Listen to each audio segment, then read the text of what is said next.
Bonjour à tous, bien-aimés. Je voudrais partager avec vous quelques pensées autour de la restauration en tant qu'enfant de Dieu. Une pleine restauration, une pleine guérison. Bien trop souvent, je vois des frères, des sœurs, des chrétiens qui ne sont pas épanouis, qui ne sont pas heureux, ne sont pas guéris profondément, totalement. Et Jésus est venu pour nous donner la vie et la vie en abondance. Ce qui se passe, c'est que trop souvent, eh bien, nous vivons une expérience de conversion, de repentance. Le Seigneur touche nos cœurs. Et à partir de là, eh bien, on commence à entrer dans sa vie chrétienne et il y a comme parfois des blocages. Je voudrais qu'on puisse partager justement quelques pensées autour de cela. Et avant de vous lire le passage, je vous invite vraiment, si vous ne l'avez pas encore fait, à vous abonner à notre chaîne YouTube. Cela vous permettra d'être alerté, non seulement quand il y aura de nouvelles vidéos paroles du jour, mais aussi pour que vous puissiez être alerté lorsqu'il y a une étude biblique ou d'autres vidéos qui sont mises en ligne. Ceci étant dit, eh bien, je vous invite à ce qu'on puisse lire 2 versets dans Matthieu chapitre 9. Matthieu chapitre 9, où Jésus dit ceci: personne ne rapièce un vieux vêtement avec un morceau d'étoffe neuve, car la pièce rapportée, eh bien, arracherait une partie du vieux manteau, et la déchirure serait pire qu'avant. Verset 17, de même, on ne verse pas dans de vieilles outres du mou qui fermente. Sinon, le vin nouveau, eh bien, les fait éclater. Il se répand et les outres sont perdues. Non, on met le vin nouveau dans des outres neuves. Ainsi, le vin et les outres se conservent.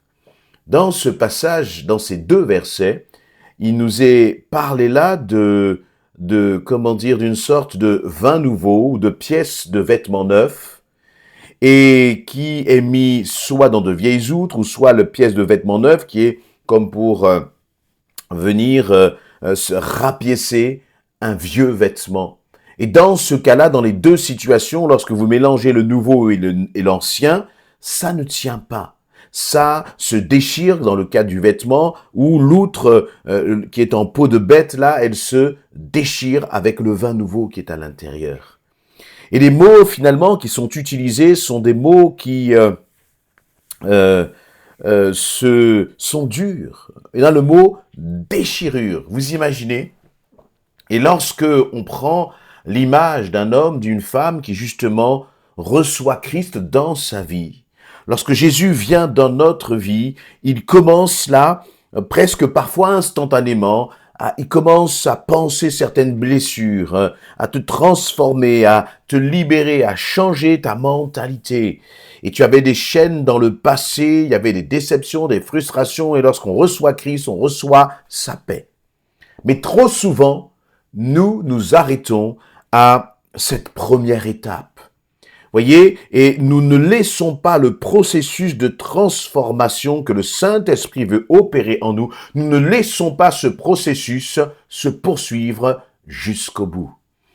Et le résultat de cela, c'est qu'on peut être enfant de Dieu, on peut être chrétien, on peut être sauvé et vivre pendant des années avec des craintes du passé, avec des souffrances du passé, avec des fausses croyances, avec une mentalité qui n'est pas totalement régénérée. Pourquoi? Eh bien parce que nous nous contentons trop souvent du terme que Jésus va utiliser. Il va dire: personne ne rapièce un vieux vêtement avec un morceau d'étoffe neuve. Cette étoffe neuve, c'est comme l'image finalement d'un homme, d'une femme qui est plein de blessures de par son passé, et quand il vient rencontrer Christ, eh bien il laisse Christ rapiécer, changer un petit morceau de son vêtement. Et finalement, le vêtement reste vieux, mais il y a cette pièce neuve là, comme cette transformation, ce toucher de Dieu sur ta vie, qui fait que, eh bien, tu vas commencer à vivre la transformation de Dieu. Mais Dieu ne veut pas simplement rapiécer, mettre un morceau de vêtement neuf. Non, il veut te donner un vêtement neuf tout entier. Il veut te transformer tout entier. Il veut te changer tout entier. Parce que l'apôtre Paul va dire que les choses anciennes sont passées dans 2 Corinthiens 5, 17 et que maintenant, toutes choses sont devenues nouvelles. Toutes choses. Pour celui qui est en Christ, pour celui qui demeure en Christ, si vous demeurez en Christ. Et c'est là où le travail du Saint-Esprit veut nous changer complètement.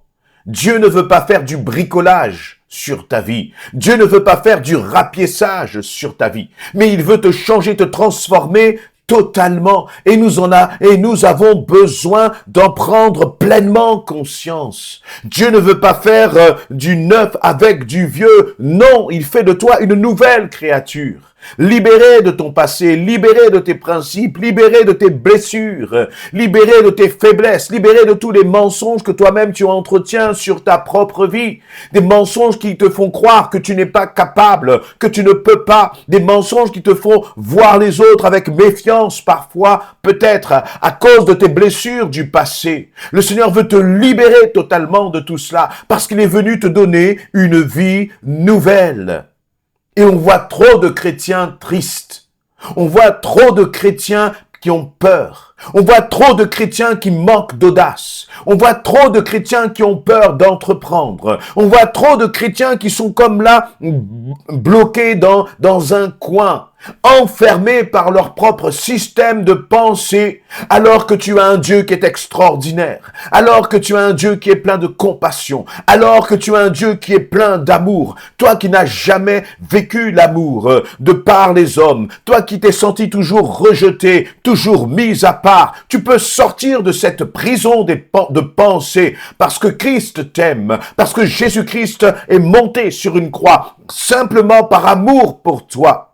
La Bible nous dit comment dire dans 2 Corinthiens 6, 17, ne savez-vous pas que votre corps est le temple du Saint-Esprit qui est en vous, que vous avez reçu de Dieu, et que vous ne vous appartenez plus à vous-même, mais que vous avez été racheté à un grand prix. Vous avez été racheté à un grand prix. Alors glorifiez Dieu, donc dans votre corps et votre esprit qui appartiennent à Dieu. Glorifie Dieu. Ton corps et ton esprit sont faits pour glorifier Dieu. Ta façon de penser, ta mentalité, elle est faite pour glorifier Dieu. Et parce que tu es une nouvelle créature qui a été rachetée à un grand prix, à un prix de valeur, eh bien, tu peux vivre vraiment dans cette liberté de l'esprit.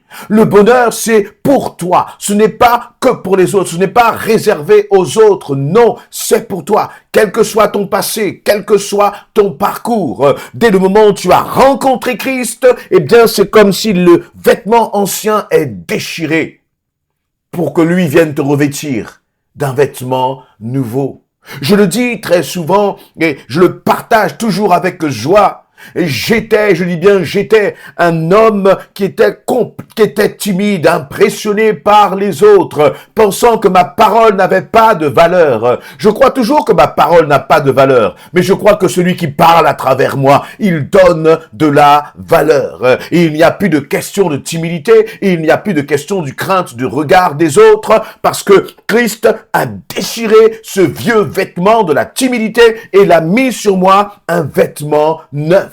Un vêtement d'un homme qui est libéré parce que le Saint-Esprit vit en moi. Et toi, mon ami, es-tu libéré? Parfois, il y a des personnes qui ont comme une forme un peu de tristesse, voyez, de déprime sur eux, parce qu'ils vont dire, j'ai toujours été comme cela. Non, j'ai toujours été comme cela, j'ai toujours pensé comme cela, j'ai toujours agi de cette façon. Ça, c'est le vêtement ancien, c'est le vieil homme que Jésus-Christ est venu vraiment jeter, condamner, crucifier à la croix. Alors toi, ne te contente pas d'une pièce de vêtements neufs sur ta vie, mais aspire à une vie vraiment nouvelle en Christ, à une mentalité nouvelle en Christ. Et ce n'est pas que pour quelques-uns, ce n'est pas pour quelques super-héros de la foi, mais c'est pour tous ceux qui sont enfant de Dieu. Aspire à être cette outre nouvelle avec le vin nouveau qui soit déversé dans ta vie.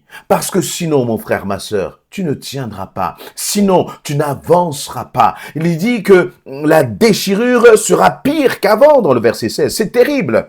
Vous imaginez, il y avait donc comme un vêtement ancien, usé, et ce vêtement ancien usé reçoit cette pièce neuve.